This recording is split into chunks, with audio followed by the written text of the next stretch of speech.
A couple visiting Thailand on holiday, when suddenly things took a turn for the worst, and it would be the last vacation that they would ever take together, along with two other stories to follow this one.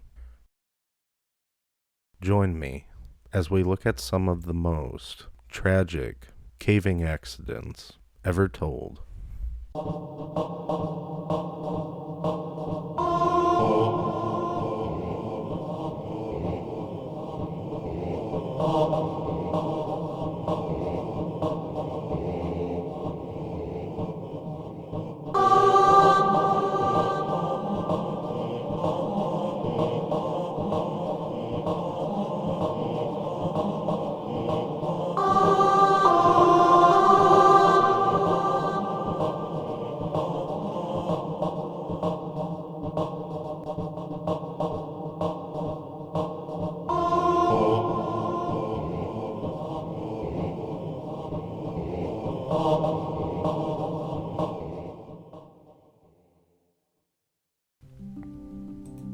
A British woman recalled the terror of surviving a flash flood in Thailand, in which her fiancé and 7 others were drowned.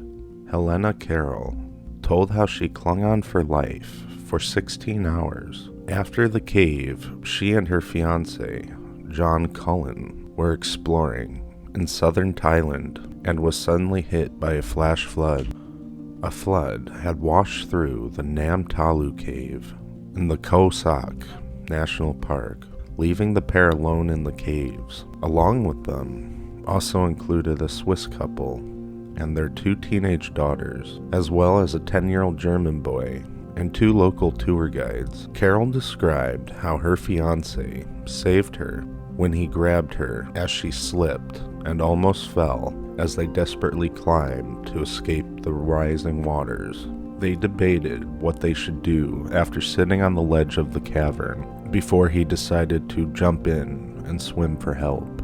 She was left clinging to the ledge after he was washed away by the rushing waters. Helena told rescuers afterwards that first we heard a sudden roar behind us, and then we saw the water rushing in.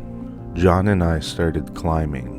The first thing we saw was the tour guide and the German boy being dragged away, then the Swiss couple and their 2 lovely girls. I nearly slipped, but John caught me and helped me up to the ledge. It was pitch dark in there, but we could hear the incredible speed of the rushing water below us. If we stay here, we are going to die, John told me. He thought he could swim for help and bring back a rescue party. I stayed behind as he climbed into the water, and I watched as the love of my life was pulled away by the current. She later told the press afterwards that I cannot believe I am the only survivor. I can't believe my love is gone. One minute I was in what I thought was the most beautiful place in the world.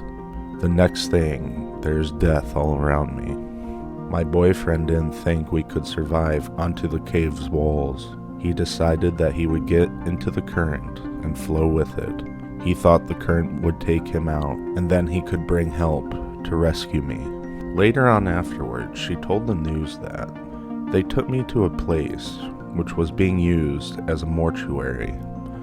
I saw John's body in a box next to one of the beautiful little Swiss girls. This is a sad and tragic event that happened to this couple and these other visitors. Helena was alone on the ledge for 8 hours before rescue came. When they brought her out, the bodies of the others were lying in boxes on the grass. She saw her boyfriend's body lying next to the Swiss girls. It was only then that she realized that she was the only one to have survived. Heavy rains had started falling outside the cave, which was near a waterfall, and flash floods almost instantly consumed it. Later on, the governor at the time of the province had said that he ordered the park to close during the current rainy season, and he claimed that we have signs, both in English and Thai, warning tourists not to go into the cave during heavy rains. And unfortunately, a Belgian tourist was killed by a flash flood in the same exact caves several years prior.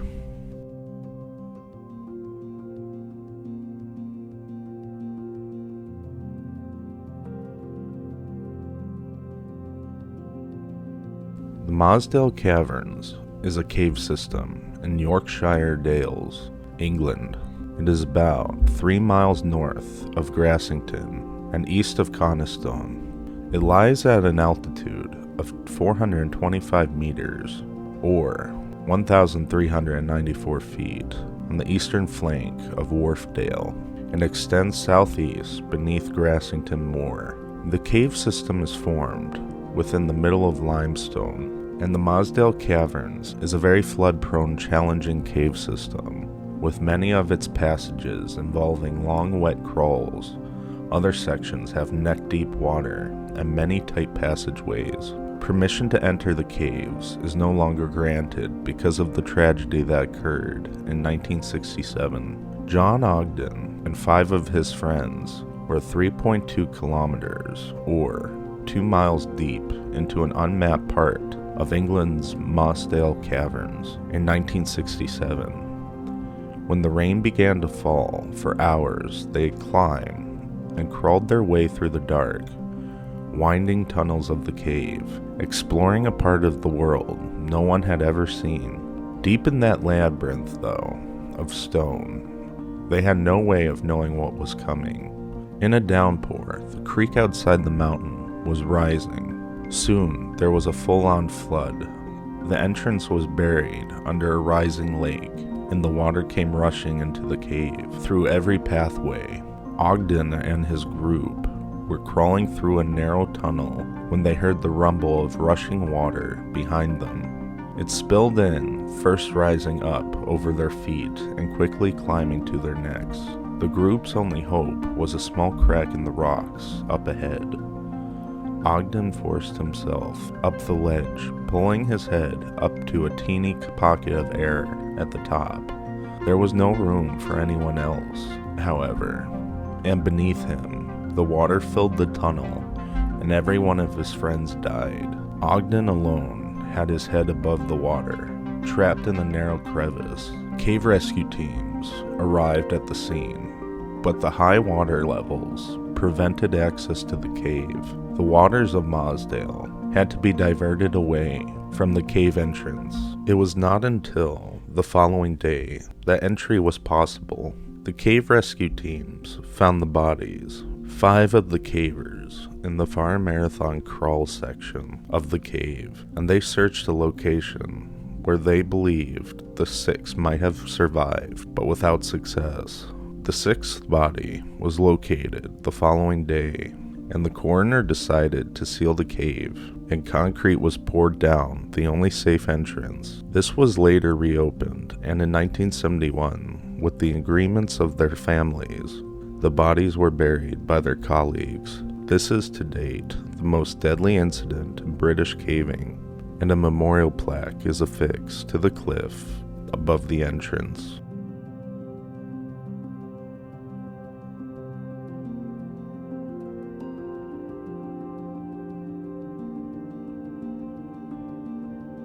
Located along Wabasha Street of the Mississippi River in St. Paul, Minnesota, the Wabasha Street Caves are a set of caverns carved out of sandstones.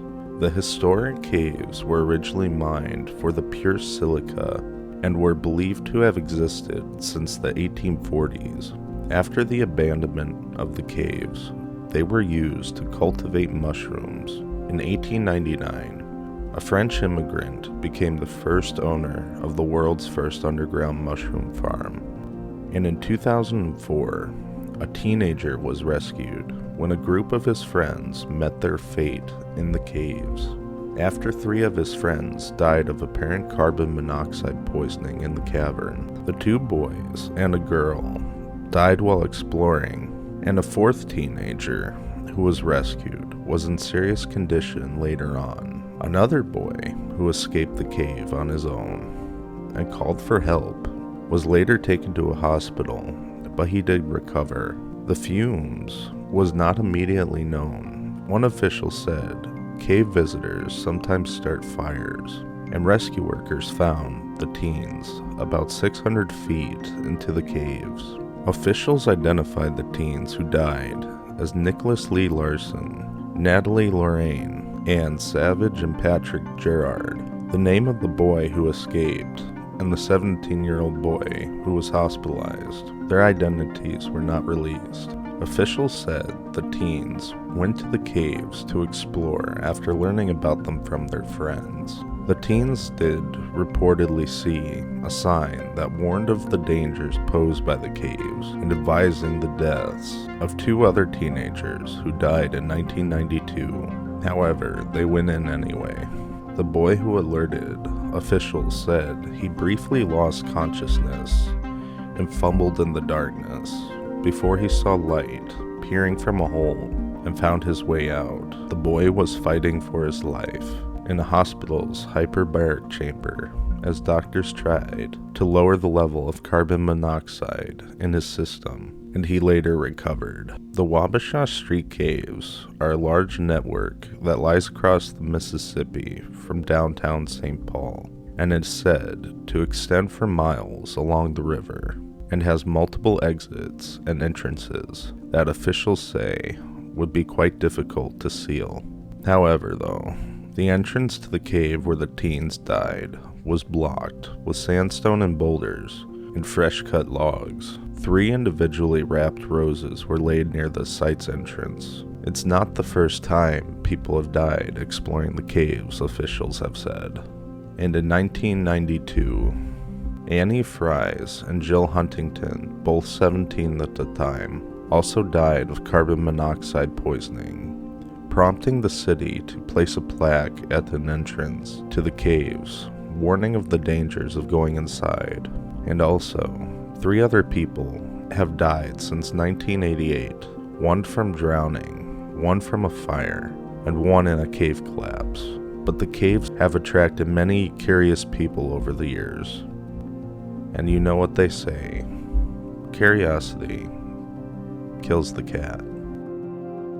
Thanks for watching. Until next time.